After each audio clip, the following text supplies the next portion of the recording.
For the repair of the PCB by IMCOS, the following procedures were necessary.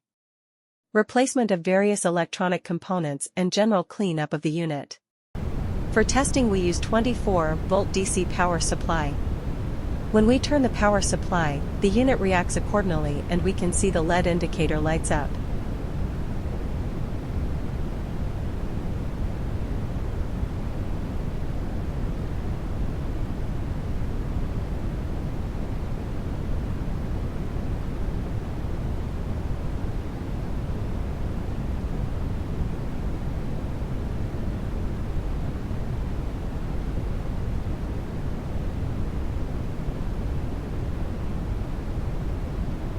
No further testing is possible due to the absence of additional units.